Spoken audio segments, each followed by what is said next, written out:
Buenas tardes a todos, bienvenidos al Ateneo Amigo de la Ciencia. Una vez más nos convoca para las reuniones que habitualmente se realizan los viernes, pero en esta oportunidad en una modalidad de una mesa redonda, la segunda mesa redonda que se realiza. La primera tuvo oportunidad el viernes pasado con la problemática del agua en la provincia de Mendoza. En esta oportunidad va a ser algo muy especial porque, bueno, damos la bienvenida a nuestros amigos de México que se han incorporado al Ateneo Amigos de la Ciencia. Y en esta oportunidad vamos a trabajar y tratar la problemática del agua en la región norte de México, dado que tiene características similares a la provincia de Mendoza, y es motivo en el cual los hemos convocado para que nos cuenten, nos muestren y podamos aprender situaciones y problemáticas que se presentan en aquel lugar. Y mi nombre es Alfredo Daniel Pérez Rafael, y quien voy a oficiar de moderador de esta mesa redonda.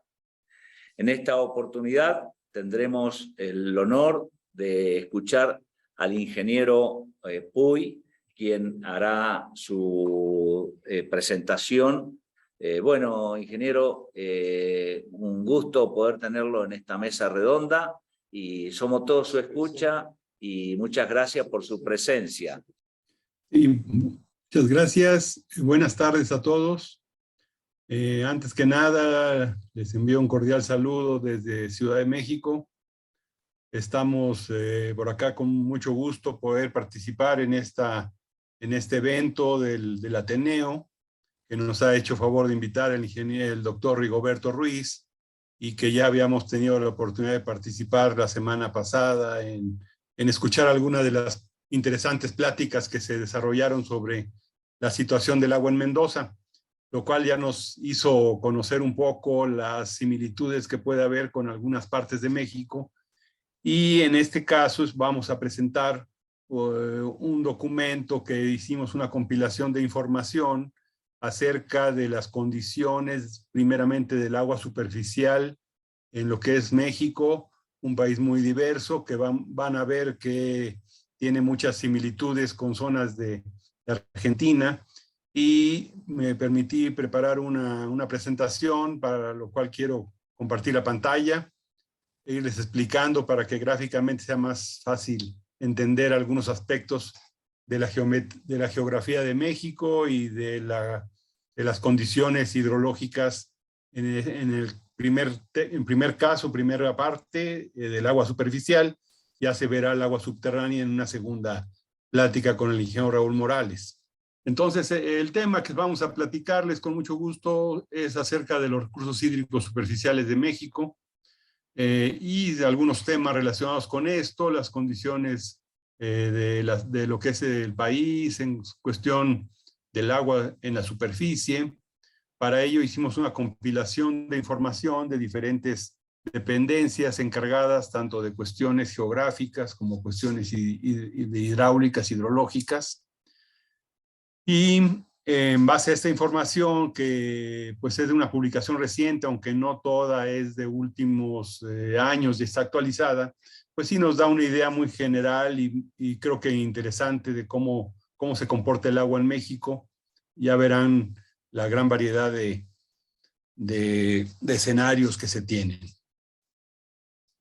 En primer lugar, les comento que bueno, el país tiene una superficie pues bastante grande, alrededor de los 2 millones de kilómetros cuadrados, que es inferior a Argentina, pero es un país, es una superficie muy grande, y que tiene la particularidad de tener acceso en dos océanos, en dos partes. Tenemos costa del lado oriente, lo que es el Golfo de México y el Mar Caribe, y del lado poniente tenemos a toda la zona que es bañada por el Océano Pacífico. Como verán, son muchísimos kilómetros de costa, que son más de 11,000 kilómetros. Igualmente tenemos una colindancia en frontera norte con Estados Unidos del orden de 3,000 kilómetros, que es una frontera muy, muy grande, con mucha diversidad de condiciones y, como se imaginarán, con una serie de problemáticas muy especiales desde el punto de vista tanto ambiental y poblacional como económico y hasta político en algún caso.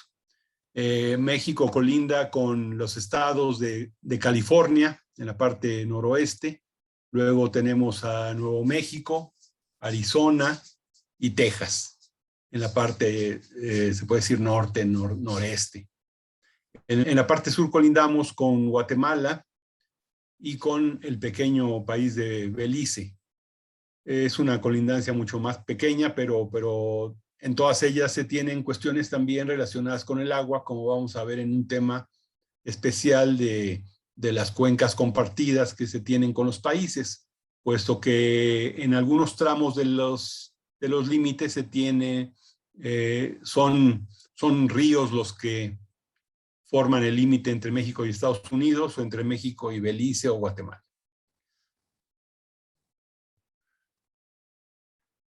Como conocerán, el relieve del país es sumamente montañoso. Tenemos que un 70% es muy montañoso y tenemos una condición, pues esa condición montañosa hace que se tenga la mayor parte del territorio en una parte alta, donde pues en el norte es una zona más amplia, como vimos en el mapa anterior, y muy seca. Y en la parte sur se tiene una zona más húmeda, pero es más reducida en tamaño. Sin embargo, todo se caracteriza por mucha montaña, muy problemáticas zonas a veces de tantas cordilleras, tanta cerro, tanta accidente orográfico. Y de esas partes es donde proviene principalmente el agua superficial que drena hacia las zonas bajas, valles y costas. Aquí tenemos algunos ejemplos de estas zonas muy, muy típicas de montaña, tanto montañas un poco en zonas secas, como la de acá de la zona de Monterrey, que está en la parte inferior, o zonas boscosas, como en la zona de la Sierra Madre Occidental. Tenemos principalmente esos tres elementos de sierra principales, que son la Sierra Madre Occidental, que es una zona paralela a la costa del occidente, la Sierra Madre Oriental, que se ubica más bien hacia el Golfo, y la Sierra Madre del Sur, que es un nudo volcánico, un nudo montañoso muy grande que se extiende prácticamente desde la zona de la Ciudad de México hasta la zona de frontera con Guatemala prácticamente. Entonces, por todos lados tenemos montañas. Aquí tenemos otros ejemplos de altas montañas, son los puntos más altos del país. El Pico de Orizaba es el punto más alto, siguiendo el que está en el segundo cuadro, que es el Popocatépetl, que también son montañas muy altas, son volcanes. El segundo de ellos en activo, con fumarolas y exhalaciones muy frecuentes, que se encuentra bastante cerca de aquí de la Ciudad de México. Entonces, desde aquí se puede alcanzar a ver sus puntas nevadas casi permanentemente. Bueno, fue una introducción para tener una idea, que lo vemos ahora aquí reflejado en el mapa. Aquí tenemos lo que les platiqué, la Sierra Madre Occidental, que es este macizo montañoso, la Sierra Madre Oriental, que se encuentra acá paralelo al Golfo, y lo que es la Sierra Madre del Sur, que es toda la parte sur del país. Son las partes más altas, como verán por los colores. Luego tenemos zonas que un poquito menos altas, pero con buena altitud, del orden de los 1500 metros, que son las zonas amarillas.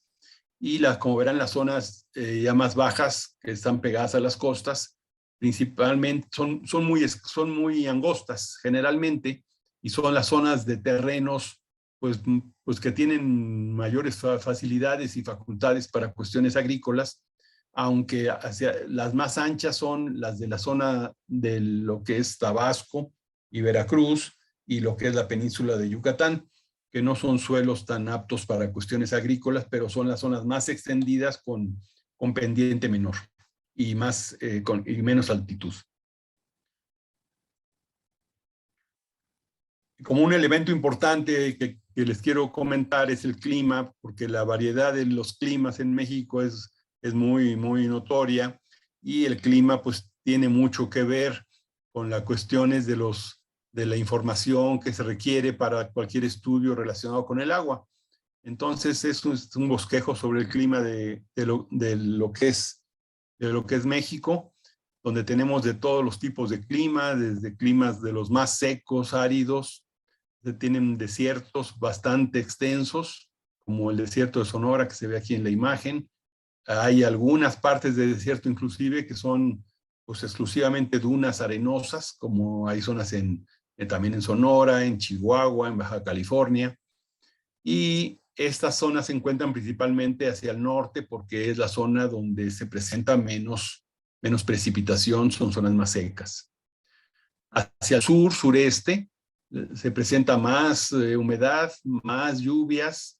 Ahorita al ratito en el tema de la lluvia y de los huracanes vamos a platicar un poco por qué es esto, pero acá cambian las condiciones completamente, la vegetación es abundante, se tienen selvas o bosques tropicales, no sé cómo se conozcan allá, pero son selvas muy, muy densas de vegetación, que poco a poco también en algunas zonas se han ido desmontando para crecimientos urbanos, para proyectos o simplemente para cuestiones agrícolas de sobrevivencia de gente de las zonas sur del país.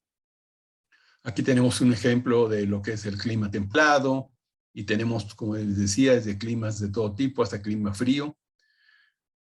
Y dentro del clima, pues el elemento que nos interesa más a nosotros para nuestros estudios hidrológicos es la precipitación. Aquí tenemos una gráfica de la distribución de la precipitación mensual promedio en México. Esta es una compilación de estaciones que se hizo para ver cuál es el promedio de entre todas las estaciones de la República, y se obtuvo un dato de 740 milímetros como promedio de lluvia anual, que se distribuye normalmente en esta forma. Esta es la forma clásica de la lluvia en el 90-95% del territorio. Son lluvias en verano principalmente, que se extienden un poco hacia el otoño por los efectos de los huracanes en esa época, pero más o menos esta es la forma de la distribución de la lluvia. Aquí en esta siguiente tenemos esta misma forma de distribución, pero ya con datos, lo que son las barras azules, son datos de Valle de México, de Ciudad de México. Así llueve en esta forma, predominando la lluvia de julio, por ejemplo, y tenemos como un ejemplo de la única zona de la República que no tiene esta distribución de lluvia, que es la zona del noroeste, que es un clima tipo mediterráneo, es un clima como el que tiene el estado americano de California, donde las lluvias son generalmente en diciembre y son, como vemos en esta gráfica, en cantidades mucho menores que en la zona centro, como es la Ciudad de México, donde las lluvias andan entre los 600 y 900 milímetros al año, contra los 200 que lloverán en Tijuana, ¿no? Es la diferencia, y quise ejemplificar aquí cómo es la diferencia, aunque, como les dije, predomina siempre la distribución de lluvias en verano. Y aquí tenemos cómo se distribuye la lluvia ya en toda la República. Y tenemos, se puede observar muy bien que la parte norte, la parte centro-norte, es donde menos lluvia se tiene. De acuerdo a la gráfica de colores, andamos menos, todo lo amarillo y naranjas y rojos son menos de 500 milímetros.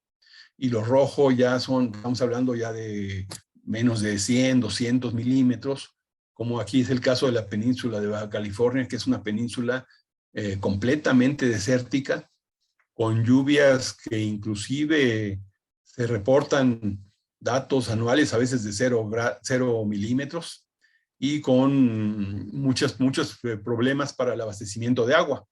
El abastecimiento de agua en esa zona pues se cumple gracias a los efectos de los huracanes que se acercan a la zona y que llevan agua, pues no cada año, pero sí cada 2, 3 años, y eso ayuda a recargar acuíferos y por medio de la explotación de estos se puede abastecer de agua a la zona, pero también ya se está teniendo la necesidad de implementar plantas desaladoras para apoyar el crecimiento, sobre todo muy fuerte turístico de la parte sur.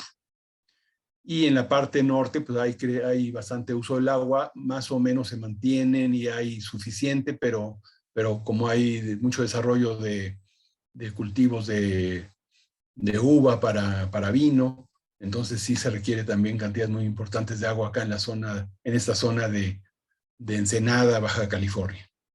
Toda esta parte pues, es muy árida, pero tiene la ventaja de que en las partes de la Sierra Madre Oriental y Occidental hay buenas precipitaciones y hay escurrimientos que tienden a llegar a la zona seca, y por medio de presas pues se ayuda un poco a retener agua y poder utilizar esa agua de las sierras, que es donde más llueve, para los diferentes usos que se requieran. La gráfica no nos ilustra muy bien qué tanta lluvia es, pero acá en la zona esta de azul más oscuro tenemos lluvias del orden hasta de 2,000, 3,000 milímetros al año. O sea, tenemos el contraste tremendo de 3,000 milímetros en la zona de Tabasco, Chiapas, frontera con Guatemala, a los 50, 100 milímetros de la zona de la península de Baja California. Una de las maneras bueno, hay muchas maneras de generación de lluvia, pero una de las más interesantes aquí en lo que es México es la presencia de los huracanes, que normalmente tienen lugar a partir de mayo, aunque los más poderosos y los más fuertes que han existido se han presentado en los meses de septiembre y octubre. Esto debido ya al calentamiento del mar, que los huracanes nacen en zonas de Centroamérica, en los océanos, tanto en el Caribe como en el Pacífico, y tienden a subir y tienden a acercarse a veces y llegar y tocar la costa y propiciar mucha lluvia. Aquí se ve un ejemplo de un huracán, por ejemplo, muy cercano a la costa, con una nubosidad muy amplia que ayuda a que llueva en muchos lugares, ¿no? Claro, el huracán también se asocia a desastres, pero a veces es más el desastre por cuestiones de vientos que por cuestiones de cantidad de agua, ¿no? La cantidad de agua también es considerable, pero pues creo que normalmente es más benéfica que dañina, aunque se presentan casos de todo tipo. Vemos aquí unos ejemplos de los trayectos de los huracanes, por ejemplo, en el Pacífico, que tienden a ser paralelos a la costa y algunos sí llegan a tocar, como vamos a ver en la siguiente imagen. Y también los clásicos huracanes del Caribe, los cuales por la cuestión de la planicie de la península de Yucatán, los huracanes pueden cruzar por encima de la península y seguir sus tránsitos hacia el Golfo de México, hacia las costas, y bien hasta hacia Estados Unidos, como los ejemplos de los famosos que ha habido hacia Nueva Orleans o ahora el reciente en Florida, ¿no? Toda esta zona es zona de riesgo por huracanes, principalmente en los meses que les platico, más sobre todo de julio a septiembre. Y aquí tenemos una lista arriba de los huracanes más potentes y más famosos que ha habido, con el sitio de contacto en tierra, sus fechas de ocurrencia. En fin, hay toda una historia de huracanes y pues ahora con la información que se tiene, pues afortunadamente se pueden prevenir, se puede preparar el apoyo a la población y se pueden hacer muchas cosas que pueden ayudar mucho a que los daños resulten menores, ¿no? Pero como les decía, siempre llevan también una buena cantidad de agua y eso ayuda mucho a la recarga de acuíferos y al agua superficial, a la disponibilidad de agua superficial. Y aquí tenemos un plano donde se ilustran con colores de diferentes colores, las diferentes fuerzas de los huracanes, desde los morados, que son los de categoría 1, hasta los rojos, que son categoría 5, y se marca el punto donde han tocado tierra. Estos son los más importantes, ya que toquen tierra, pues los daños pueden ser más importantes que si son huracanes que se mueven paralelamente o que se mueren en el mar antes de tocar tierra, ¿no?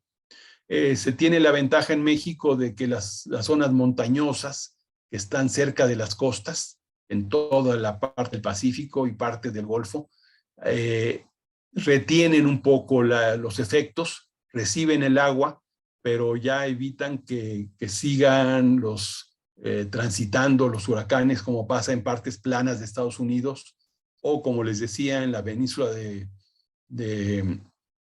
Yucatán, donde por ser plana, los huracanes cruzan y pueden continuar sus recorridos. Aquí, como una información importante, me gustaría enseñarles cómo se distribuye la población, porque es importante ver la relación población con disponibilidad de agua, con presencia de lluvias.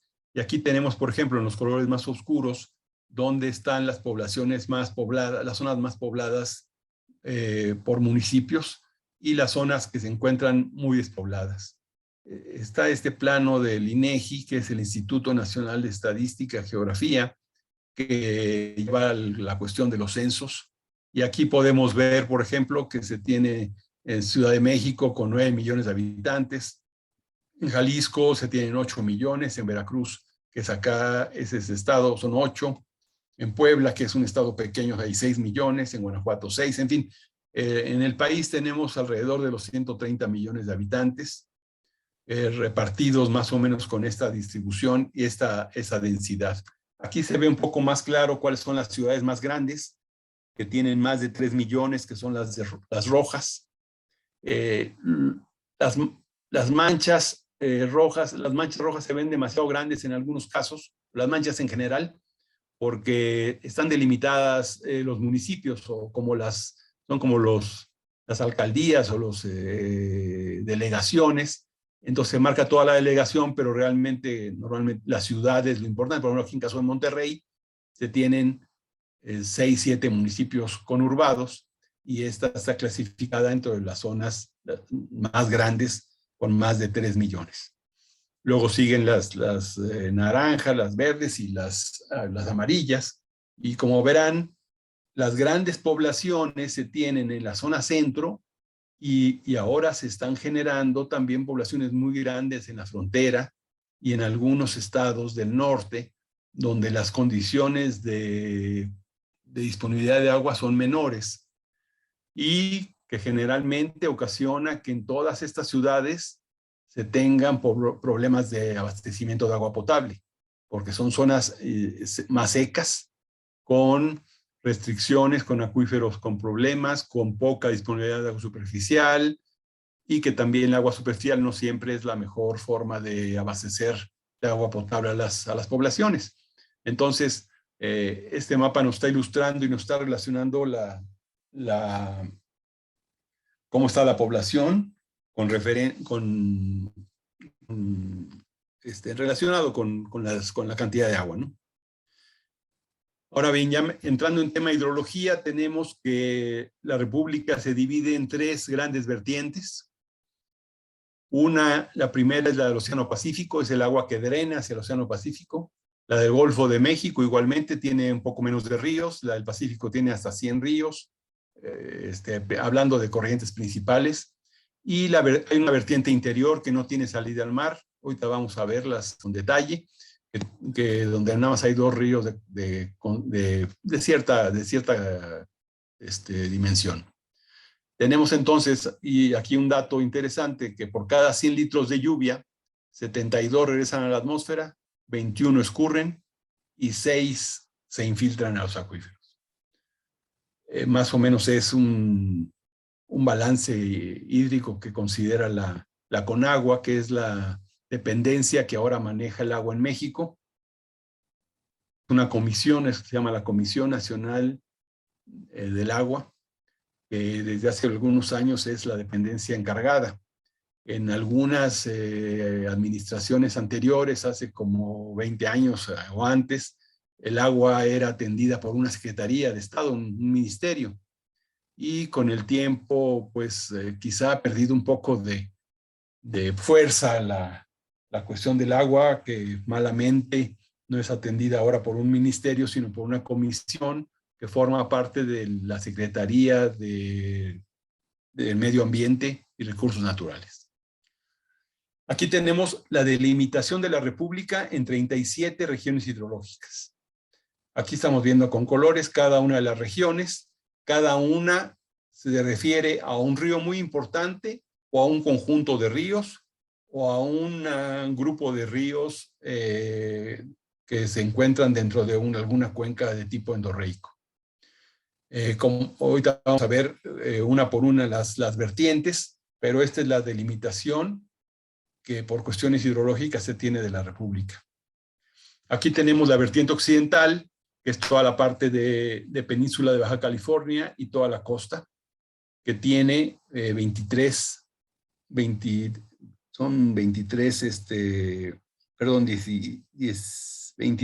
regiones hidrológicas, 23, donde hay ríos importantes, como les destaco el río Lerma-Santiago, que es un río que nace cerca de la Ciudad de México y descarga hasta la parte centro del Océano Pacífico.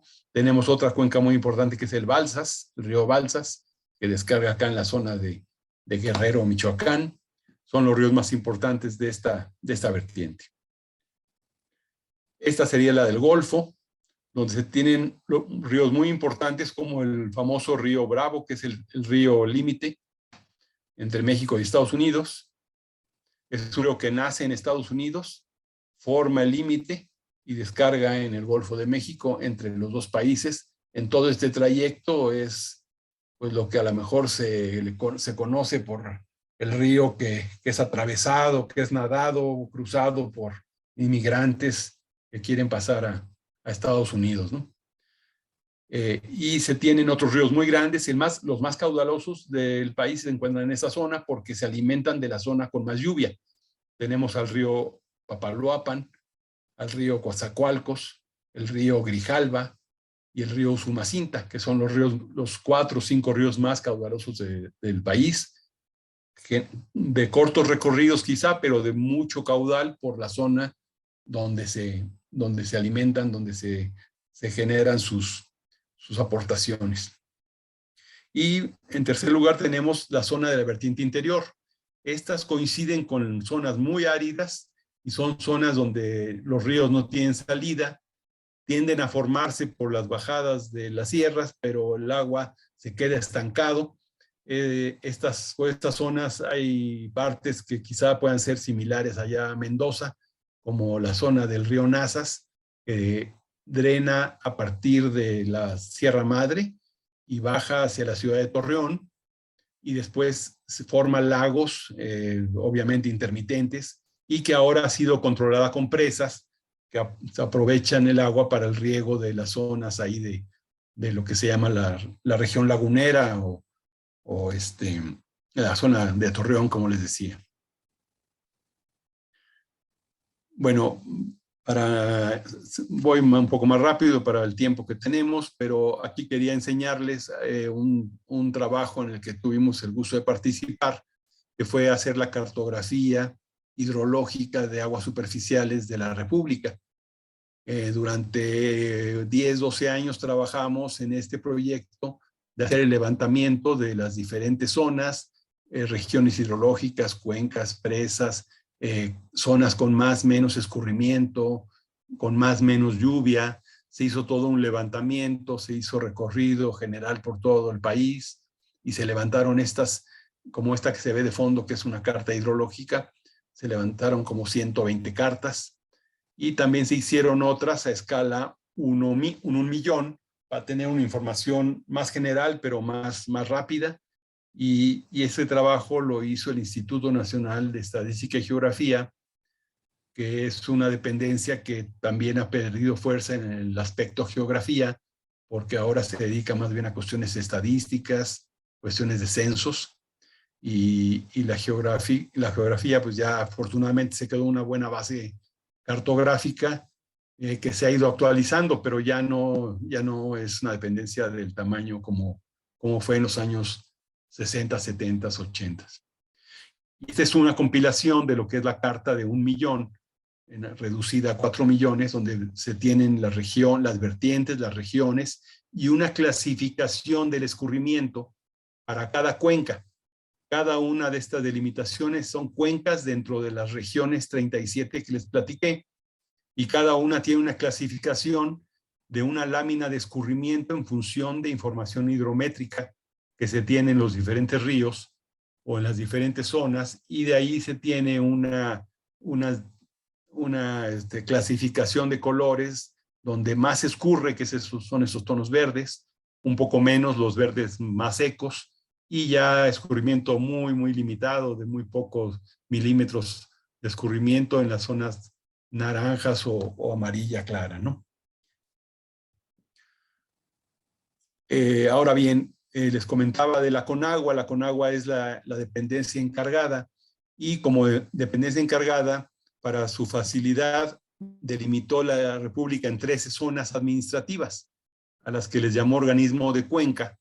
Y esas zonas integran varias regiones hidrológicas y juntan en 13 regiones administrativas, juntan toda la información y la manejan así. Tienen oficinas en estas 13 zonas, en cada una en una ciudad importante, y además tienen oficinas en cada estado del país, que son 32. Entonces, es la manera como trabaja CONAGUA y genera su información y lleva todos los controles actuales de disponibilidad, atención, mantenimientos. Aquí tenemos una imagen, aquí tenemos unas bonitas fotografías de algunos de los ríos principales que platicamos. Ahorita vamos a ver su ubicación. Tenemos de la vertiente oriental, los que les platicaba: Papaloapan, Grijalva, Coatzacoalcos, Pánuco. De la vertiente del Golfo, Tonalá, Bravo, Colutla. De la occidental tenemos el río Balsas, el Verde, Ometepec, Santiago. Y de la vertiente interior tenemos acá el río Guanabara y Nazas, que fue el que les platiqué de la zona de Torreón. Aquí tenemos un mapa con la hidrografía. Esta es toda la hidrografía, los principales ríos, algunas zonas de acumulación de agua, zonas bajas de acumulación de agua, aquí en las zonas secas inclusive, el lago natural más importante, que es este lago de Chapala, y zonas de acumulación de agua donde se tiene humedad permanente. Aquí este caso es especial porque es una zona de una salina muy grande, donde se tiene agua acumulada por la producción de sal, y esta zona es la desembocadura del río Colorado, que también se mantiene con mucha cantidad de agua, lámina de agua permanente. Es en rasgos generales los principales ríos de la República. Y de lo que les había platicado también, aquí tenemos un gráfico con las cuencas fronterizas. Tenemos que para la frontera con Estados Unidos hay 3 cuencas: la cuenca del río Tijuana, que es esta parte; la cuenca del Colorado, que es una cuenca muy grande que descarga hacia el Golfo de California, ya en México cruza una parte del territorio; y la zona del río Bravo, que es una cuenca compartida, y que por lo mismo pues tiene sus problemas de atención, para lo cual existe una ley, un tratado que se firmó en 1944 con Estados Unidos, donde se aclara perfectamente cuánta agua corresponde a México, cuánta a Estados Unidos, y a partir de la construcción de un par de presas grandes, la presa internacional Amistad y la presa Falcón, se distribuye agua a los dos países, y pues se lleva una relación prácticamente estable y en buenos términos por medio de la Comisión de Límites y Aguas. Lo que no sucede en el sur, porque en el sur hay también cuencas que participan de 2 países, tanto México-Guatemala o México-Belice, pero allá no existen tratados. realmente no se ha necesitado. La condición, sobre todo económica y comercial, es muy diferente y no se ha manejado tratados, pero sí hay cuencas limítrofes que son interesantes. Ahora bien, ya en cuanto a infraestructura hidráulica, que es más o menos tener una idea de qué tanto se tiene, aquí tenemos unos resultados que nos da Conagua, que nos dice que hay aproximadamente 5,000 presas y bordos de almacenamiento, que se riegan 2.8 millones de hectáreas, que se tienen más de 3,000 kilómetros de acueductos, el riego de 6.5 millones de hectáreas, se tienen 965 plantas potabilizadoras, 2.500 plantas de aguas residuales municipales y 3,000, más o menos 3,000 plantas de tratamiento de aguas residuales industriales. Aquí una breve vista de las presas más importantes que tenemos. Hay muchas importantes. Se tienen 3 sistemas de hidroeléctricos, muy importantes. Uno en el río Grijalva, en Chiapas y Tabasco, otro en el río Santiago, en la zona de Jalisco, Nayarit, y otra en la zona del río Balsas, en Guerrero, Michoacán. Son zonas hidroeléctricas que tienen 3, 4 presas cada uno para generación de energía eléctrica. Y en los ríos más caudalosos y que, no obstante que ya tienen pues 40, 50 años los sistemas, todavía siguen funcionando bien. Y aquí resumimos las 10 presas más grandes que se distribuyen pues, en diferentes zonas de la República, principalmente en el sur y en las zonas que les platiqué de los ríos más caudalosos. Aquí tenemos la ubicación de las presas grandes, son las azules. Luego tenemos las presas un poco menores, son las amarillas, que como verán, pues son las que están en las diferentes corrientes que reciben agua de la sierra.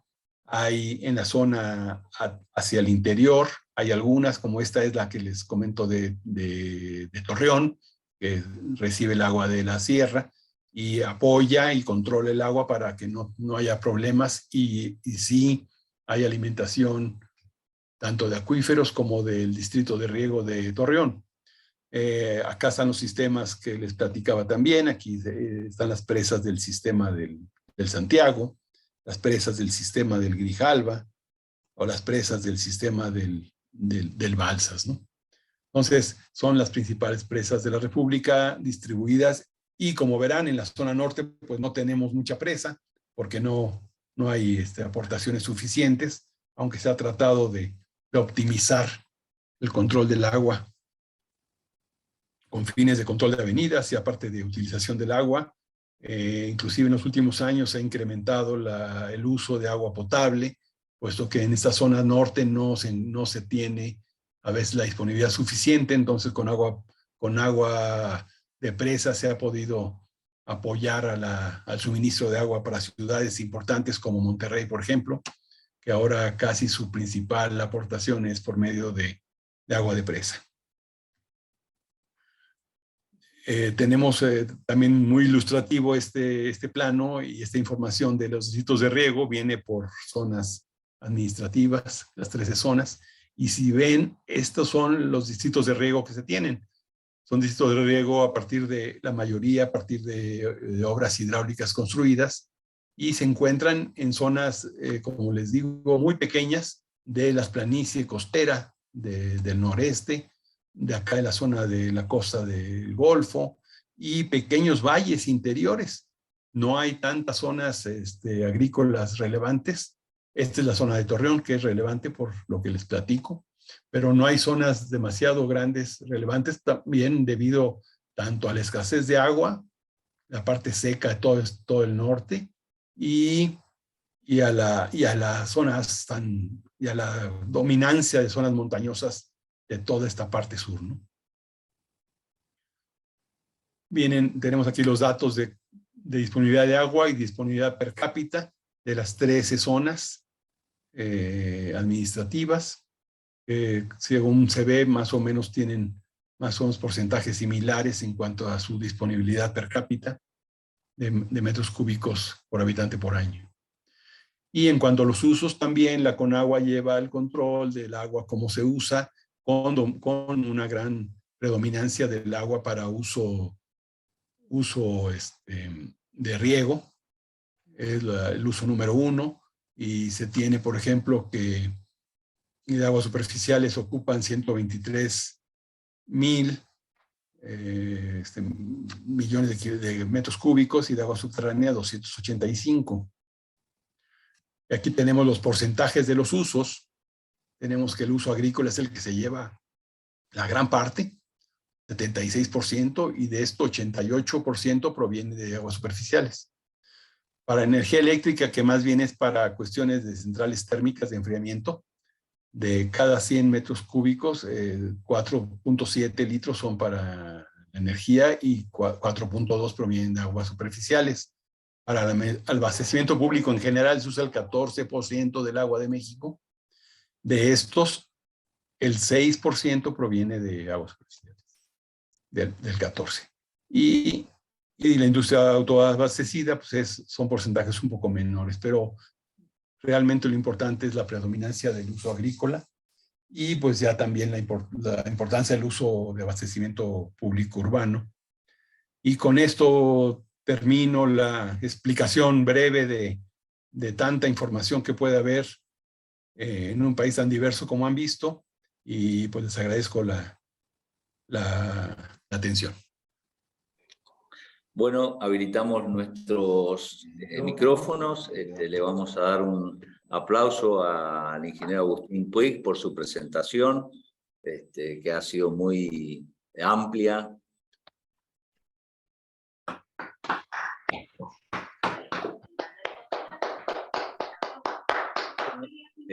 Vamos a dar paso a las preguntas, Agustín, como siempre, con la modalidad de levantando la mano.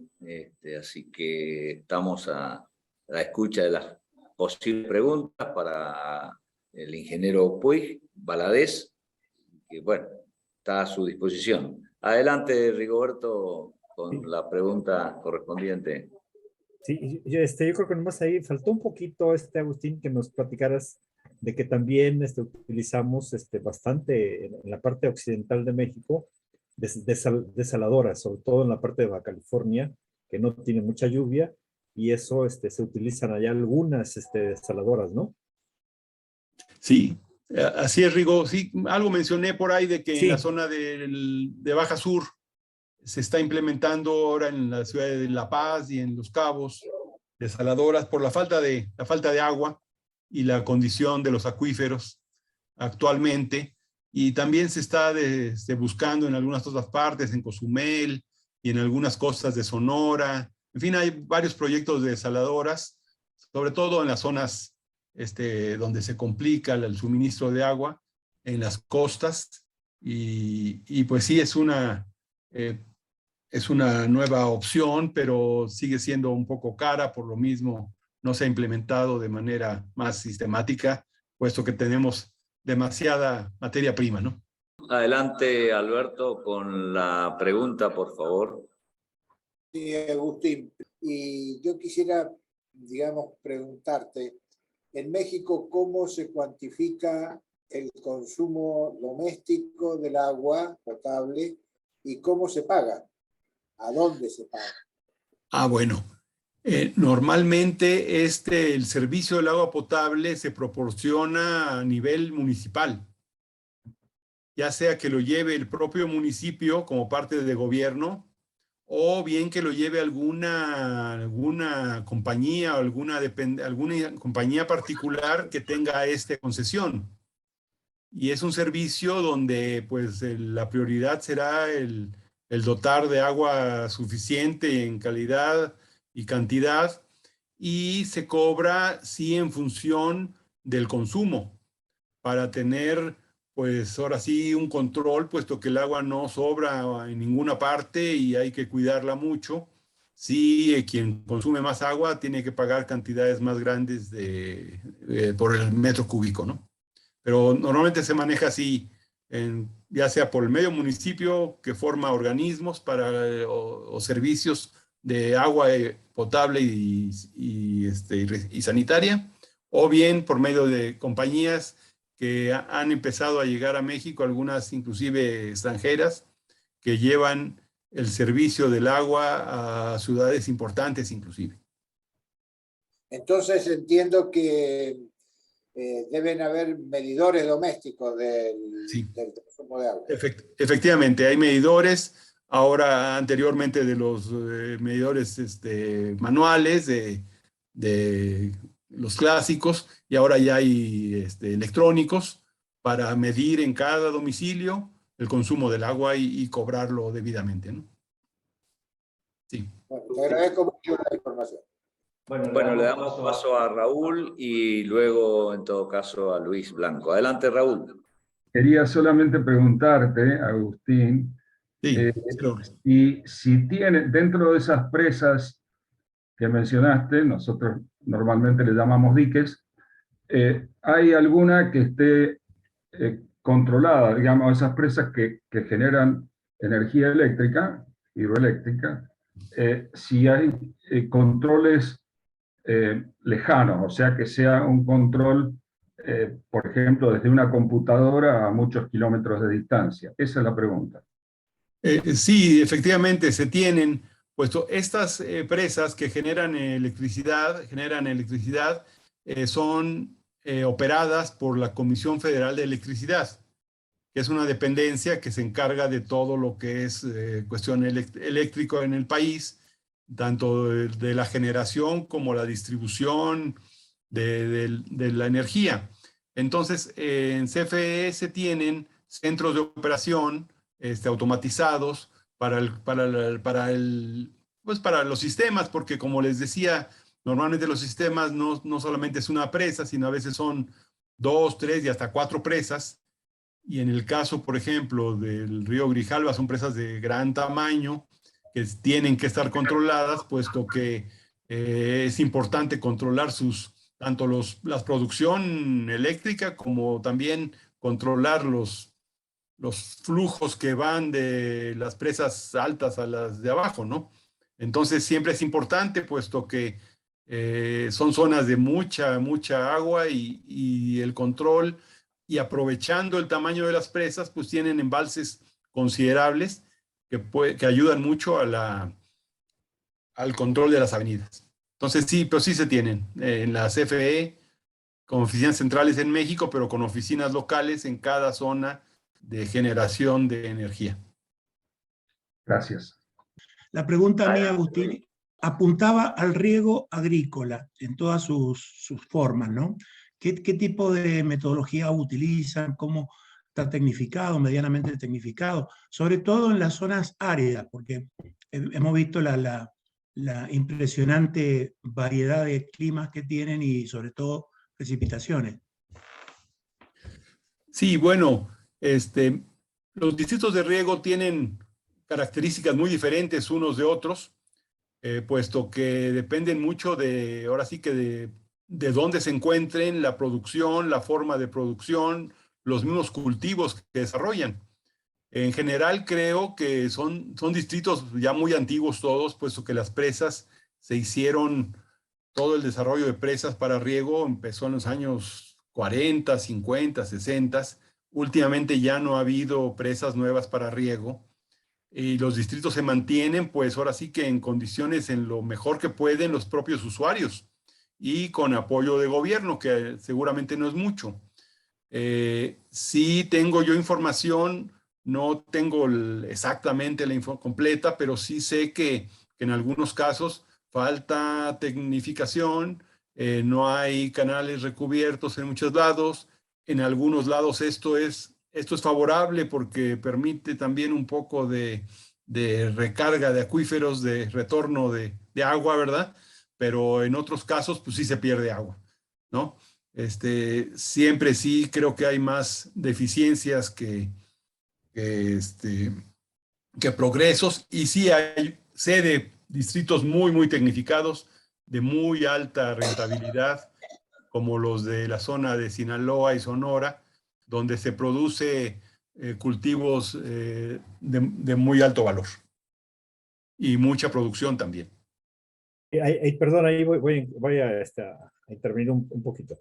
Sí, como comenta Agustín, no está muy tecnificado, pero sí tenemos áreas donde está bien distribuida toda el riego. Por ejemplo, en la frontera norte, ese es muy, muy, muy común, que como tenemos muy poco aporte de la parte gringa, como nosotros le decimos, la parte, por ejemplo, Tijuana, Mexicali, toda esa parte de ahí sí está bien, bien, bien tecnificada. La parte nuestra y también ya ahora en Estados Unidos ya recubrieron sus canales, porque antes era benéfico que los canales del lado americano no estuvieran recubiertos y había más infiltración y había una mayor aporte, infiltración hacia los acuíferos, sobre todo en la parte norte, en la zona de Tijuana, en la zona de Tijuana sobre todo. Eso nomás quería yo aportar. Y también quería yo, después quisiera yo remarcar un poquito más sobre la semblanza que, de Agustín, ¿sí? Él tiene muchos cursos de especialización, yo sí quería ahí abundar, en fotointerpretación, en hidráulica, en exploración, en cuantificación de los aprovechamientos hidráulicos. Él trabajó muchos años, como comentaba, en el gobierno federal, en la parte de originalmente se llamaba CETENAP, fue la primera institución que se formó, y la dirigió un ilustre geólogo que fue tío de Agustín, el ingeniero Juan Puig de la Parra, ¿sí?